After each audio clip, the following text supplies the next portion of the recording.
আসসালামু আলাইকুম ভিউয়ার্স। বাংলাদেশের সর্বশেষ আপডেট সংবাদে আপনাদের স্বাগত। জানিয়ে দিব হাতে থাকা সর্বশেষ আপডেট বাংলা সংবাদ। প্রথমেই সংবাদ শিরোনাম। একটি দল আওয়ামী লীগকে পুনর্বাসনের চেষ্টা করেছে। এরপর জানিয়ে দিব চাঁদাবাজি দখলবাজিতে জড়িতরা দুর্বৃত্ত বলেছেন শরীফুদ্দীন জুয়েল। এদিকে গ্রুপিং ও শৃঙ্খলা ভঙ্গ করলেই কঠোর ব্যবস্থা বলেছেন যুবদল সভাপতি। আরও জানিয়ে দিব আন্দোলনে প্রকাশ্যে গুলি চালানো 2 অস্ত্রধারী গ্রেফতার। সর্বশেষ জানিয়ে দিব দিনাজপুরে কনকনে শীত, তাপমাত্রা নামলো 10 ডিগ্রিতে। এতক্ষণ শুনছিলেন সংবাদ শিরোনাম, এবারে বিস্তারিত। তবে অনুরোধ থাকবে ভিডিওটিতে একটি লাইক করবেন এবং কমেন্ট করে জানিয়ে দিবেন কোন জেলা থেকে আপনি আমাদের এই ভিডিওটি দেখছেন। একটি দল আওয়ামী লীগকে পুনর্বাসনের চেষ্টা করছে বলেছেন মোয়াজ্জেম হোসেন আলাল। একটি দল পতিত আওয়ামী লীগকে পুনর্বাসনের চেষ্টা করছে বলে অভিযোগ করেছেন বিএনপি চেয়ারপারসনের অন্যতম উপদেষ্টা সৈয়দ মোয়াজ্জেম হোসেন আলাল। তিনি বলেন, বিগত দিনে যারাই আওয়ামী লীগকে পুনর্বাসনের চেষ্টা করেছে তারাই নিঃশেষ হয়ে গেছে। সুতরাং তাদের বলবো, এটি করার আগে আরেকবার ভাবুন। সোমবার 20 জানুয়ারি জাতীয় প্রেসক্লাবের সামনে বিএনপির প্রতিষ্ঠাতা শহীদ রাষ্ট্রপতি জিয়াউর রহমানের 89তম জন্মবার্ষিকী উপলক্ষে বৈষম্য প্রতিরোধ ফাউন্ডেশন আয়োজিত শীতবস্ত্র বিতরণ অনুষ্ঠানে প্রধান অতিথির বক্তব্যে তিনি এসব কথা বলেন। তিনি আরও বলেন, খবরে দেখেছি ফেব্রুয়ারির মাঝামাঝি একটি নতুন রাজনৈতিক দল আত্মপ্রকাশ করতে যাচ্ছে। একটি গণতান্ত্রিক দেশে একাধিক রাজনৈতিক দল গঠিত হবে, এটা খুব স্বাভাবিক ব্যাপার। যারা নতুন রাজনৈতিক দল করবেন আমরা তাদের স্বাগত জানাই। তবে একটি কথা পরিষ্কার বলে রাখি, যারা আওয়ামী লীগকে পুনর্বাসনের চেষ্টা করেছেন এটি করার আগে আপনারা আরেকবার দয়া করে ভাবুন, আপনাদের অনেকবার ভাবতে হবে। বিএনপি চেয়ারপারসনের এ উপদেষ্টা বলেন, আওয়ামী লীগকে পুনর্বাসনের জন্য দয়া করে উদার মানসিকতার পরিচয় দিয়েছিলেন রাষ্ট্রপতি জিয়াউর রহমান। শেখ মুজিবুর রহমান আওয়ামী লীগকে গলা টিপে হত্যা করে বাকশাল করেছিলেন।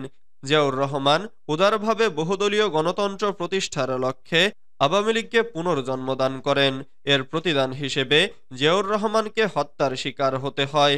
তিনি বলেন, একসময় জাতীয় পার্টিও আওয়ামী লীগকে পুনর্বাসিত করার চেষ্টা করেছে। জাতীয় পার্টি এখন প্রায় বিলীন হওয়ার পথে। জামাত ও আওয়ামী লীগ জাতীয় পার্টিকে সঙ্গে নিয়ে বিএনপির বিরুদ্ধে আন্দোলন করেছে। তাদের প্রতিদান হিসেবে জামাতের শীর্ষ নেতাদের ফাঁসিতে ঝুলানো হয়েছে। এছাড়াও তিনি বলেন, যারা আওয়ামী লীগকে পুনর্বাসিত করতে যাবেন তারা অতীতের এই উদাহরণগুলো মাথায় রেখে তারপর সতর্কভাবে পদক্ষেপ নেবেন। এ চেষ্টা তাদের জন্য সুফল বয়ে আনবে না। এ আওয়ামী লীগই একসময় তাদের জন্য সমূহ ক্ষতির কারণ হয়ে দাঁড়াবে, কারণ আওয়ামী লীগের নামের সঙ্গে গণতন্ত্র যায় না।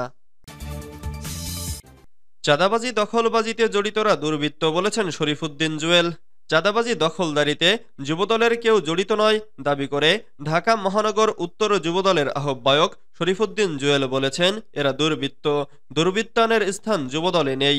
সোমবার 20 জানুয়ারি দুপুরে রাজধানীর উত্তরখানে থানাধীন 46 নং ওয়ার্ড যুবদলের কর্মী সভায় প্রধান অতিথির বক্তব্যে একথা বলেন তিনি। যুবদল ঢাকা মহানগর উত্তর শাখার সাংগঠনিক গতিবৃদ্ধির অংশ হিসেবেই এই কর্মী সভা অনুষ্ঠিত হয়।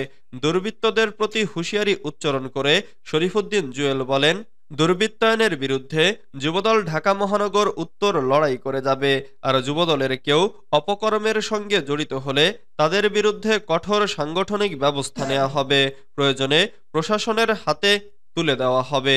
তিনি বলেন, একটি কর্মী সভার মাধ্যমে প্রমাণিত হয় সংগঠন কতটা শক্তিশালী, কতটা সুশৃঙ্খল।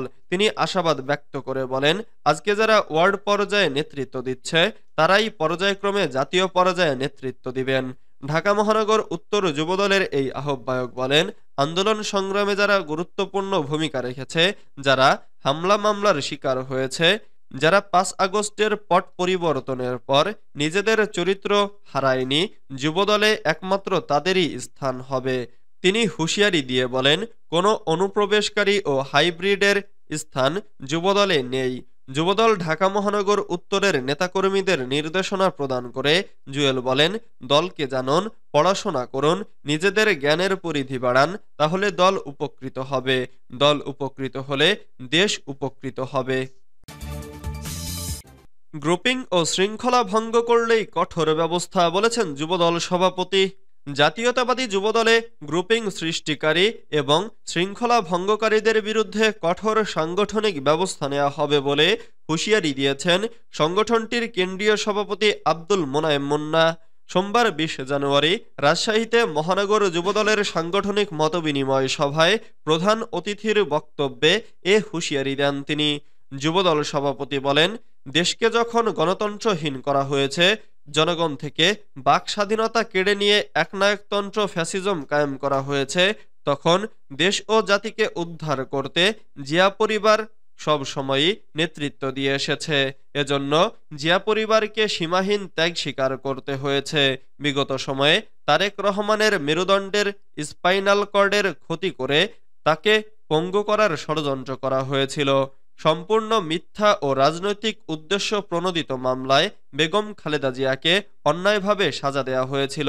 তিনি বলেন, সারা দেশে বিএনপি ও এর সকল অঙ্গ সহযোগী সংগঠন যে শক্ত ভিত্তির ওপর দাঁড়িয়ে আজ এতটা শক্তিশালী অবস্থানে রয়েছে, তার শুরু দলের প্রতিষ্ঠাতা জিয়াউর রহমানের হাত ধরেই। তার অবর্তমানে বিএনপি চেয়ারপারসন বেগম খালেদা জিয়া ও ভারপ্রাপ্ত চেয়ারম্যান তারেক রহমানের নেতৃত্বে আজ সারা দেশে দলের সকল নেতাকর্মী ঐক্যবদ্ধ এবং সুসংগঠিত। আন্দোলনে প্রকাশ্যে গুলি চালানো ২ অস্ত্রধারী গ্রেফতার। চট্টগ্রামে বহদ্দারহাটে বৈষম্য বিরোধী আন্দোলনে ছাত্র জনতার ওপর হামলাকারী ২ অস্ত্রধারীকে গ্রেফতার করেছে পুলিশ। সোমবার ২০ জানুয়ারি রাত ৯টার দিকে চন্দগাঁও আবাসিক এলাকা থেকে তাদের গ্রেফতার করা হয়। চন্দগাঁও থানার ভারপ্রাপ্ত কর্মকর্তা মোহাম্মদ আফতাব উদ্দিন কালবেলাকে এই তথ্য নিশ্চিত করেন। গ্রেফতার ২ জন হলেন রিভু মজুমদার ও মোহাম্মদ জামাল। পুলিশের দাবি, রিভু মজুমদার ছাত্রলীগ অস্ত্রধারীর ক্যাডার ও জামাল উদ্দিন যুবলীগ অস্ত্রধারী ক্যাডার। তারা ২ জন বৈষম্য বিরোধী ছাত্র আন্দোলনে হামলার দায়ে হওয়া মামলায় উল্লিখিত এজাহার নামীয় আসামি। জুলাই আগস্টের ঘটনার পর গ্রেফতার এড়াতে তারা আত্মগোপনে চলে যায়। দিনাজপুরে কনকনে শীত, তাপমাত্রা নামল ১০ ডিগ্রিতে। উত্তরের জেলা দিনাজপুরে টানা কয়েকদিন ধরে ক্রমশই কমছে রাতের তাপমাত্রা, বইছে হিমেল বাতাস। দেখা মেলেনি সূর্যের। রাতের হিমশীতল বাতাসের কারণে এ জেলায় শীতের তীব্রতা বেশি বিরাজ করছে। ঘন কুয়াশার সঙ্গে পাল্লা দিয়ে রাতে বেড়েছে শীতের প্রকোপ। মঙ্গলবার ২১ জানুয়ারি সকাল ৬টায় ১০.২ ডিগ্রি সেলসিয়াস তাপমাত্রা রেকর্ড করেছে দিনাজপুর আবহাওয়া অফিস। এর আগে সোমবার এ জেলায় ১২.৩ ডিগ্রি সেলসিয়াস তাপমাত্রা ছিল। সরেজমিনে সকালে ঘুরে দেখা গেছে ঘন কুয়াশার সঙ্গে বইছে তীব্র হিম বাতাস। আগুন জ্বালিয়ে শীত থেকে বাঁচার চেষ্টা করছেন কেউ কেউ। হিমেল হাওয়ায় কনকনে শীতে সাধারণ মানুষ কিছুটা কাহিল হয়ে পড়েছে। শীতের কারণে জরুরি কাজ ছাড়া মানুষ বাড়ি থেকে বের হচ্ছে না। তবে পরিবারের চাহিদা মেটাতে অনেকেই শীত উপেক্ষা করেই কাজের সন্ধানে ছুটছেন।